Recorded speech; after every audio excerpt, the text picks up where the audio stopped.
But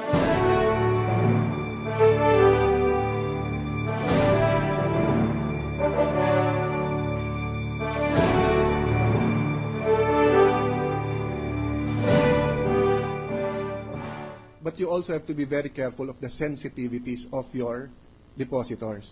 Yes, Your Honor, but if I may just add, it's not just the sensitivities of our depositors. If we disclose anything, even on a peso account, that is not covered by an order of this court, we will actually be violating Republic Act 1405, which specifies that we are not supposed to disclose anything except to an impeachment court, and that is through an order. And that's why we have to be extremely careful. And besides, even on the subpoena, Your Honor, there were 10 certain accounts specified there, and so we respond on the basis of what we are being ordered to respond. So if we will respond or give information or details or anything that is not within the specific instructions of the court, we will be opening up ourselves and we will be violating the law on confidentiality. No, I'm trying to help you explain to your depositors, because Yes, Your Honor. your understanding of the law is an interpretation already. You said you need an order of the impeachment court. That's not what the law says. The law says, except upon written permission of the depositor or in cases of impeachment. It doesn't say that you need an order of the impeachment court. That's why in the case of Clarissa Ocampo, she came here walang order. And tinanong siya, bakit mo binibigay yung impormasyon? Ang sagot niya, tinanong ko sa external counsel namin eh. Sabi ng counsel nila, pwede. My only interpretation of that is because they interpreted in case of impeachment to be anything that has to do with the impeachment proceeding. Meaning, if one of your bank officials go to the prosecution and says, eto yung bank accounts niya, they will not be liable under the law, under that precedent, no? Under what? I will not argue that point now, because that's not. I was just simply trying to ask you your opinion, and I'll ask the defense, the prosecution counsel, the same thing.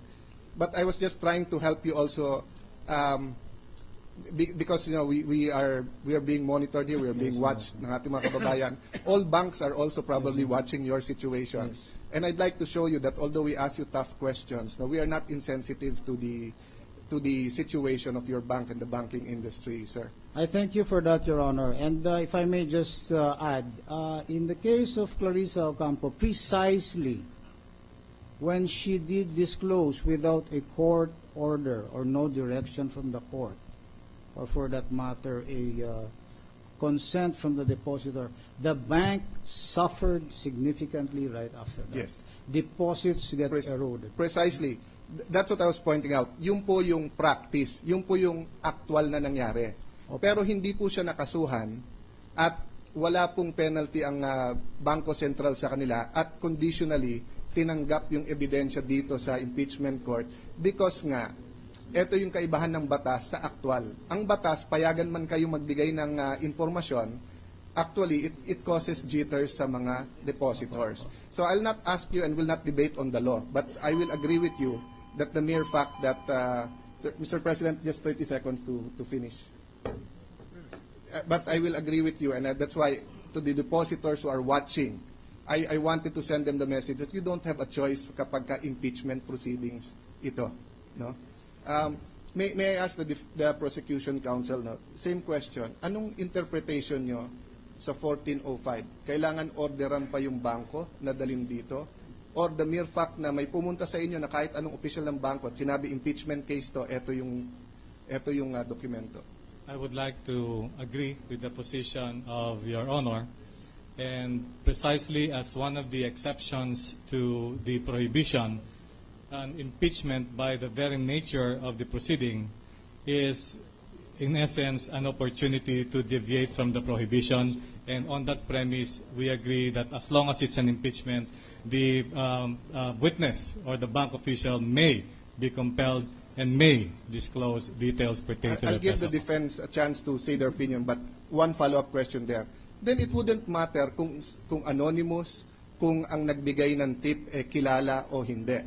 It's more of kung taga-bangko kasi yung nagbigay, And let me now state here, there are many possibilities as the bank official. It could be the client. I mentioned the Udong Mahusay case here where the client allegedly, the first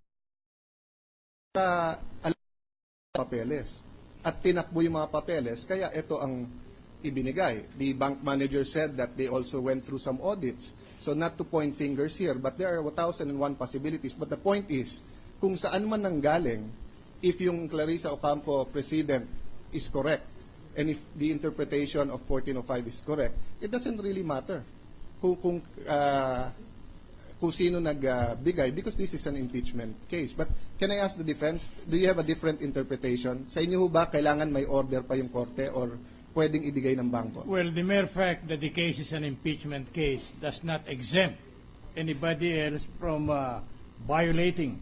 from the criminal liability of violating the confidentiality of the deposit, Your Honor, enshrined under Republic Act 1405. Now, you are citing the case of ERA probably, in that case, Your Honor, the charge was plunder against President ERA. And plunder carries with it, as alleged in the information, there is tapa, bribery, and so on. So, there is a relation between the predicate offense and the charge of and the impeachment complaint, Your Honor. But supposing there is an impeachment complaint filed against an impeachable officer, and what is involved what is involved is a case of estafa, which has nothing to do whatsoever, or concubinage or adultery, why will not the privacy enshrined or confidentiality enshrined under 1405 be availed of? My point is this, Your Honor. The character of the proceedings is immaterial. It may be impeachment. But if the predicate crime involved has nothing to do with impeachment, the confidentiality is still obtained, Your Honor. Yes.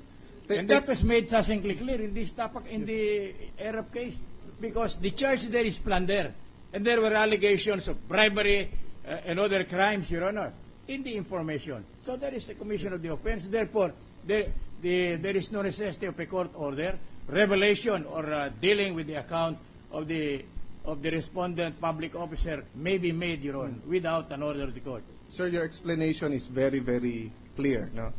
Thank you.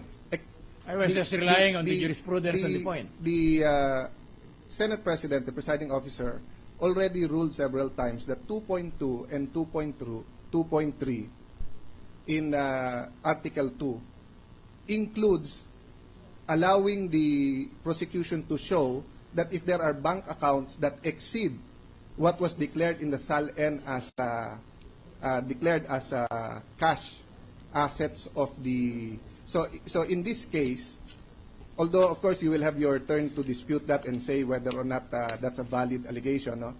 Ang tinatanong ko lang po, halimbawa po may lumapit sa kanila ngayon na bangko without a subpoena, no? Without the order of this impeachment court, at sabihin 1405 exception impeachment. Ito po ang account.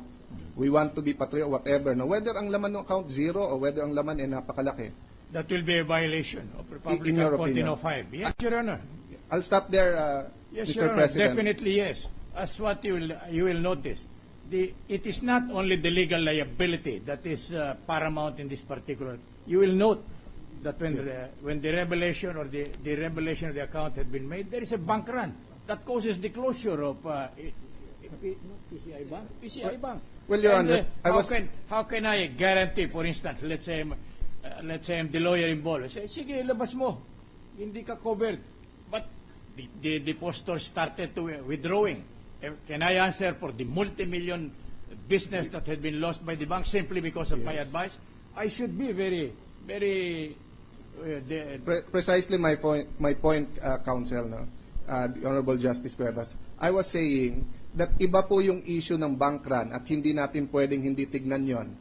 Pero iba po yung point na legal. Na legal ba na buksan? But I'll stop there, Mr. Presiding Officer, because I just wanted to hear both sides. I think this will be relevant later on when we compare the documents and when we decide the admissibility of this evidence. Thank you, Mr. Presiding Officer.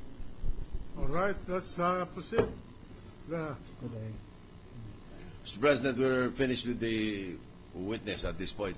There are no more questions. So may we call back the bank manager of the Katipunan branch. All right, We- trial suspended for one long minute.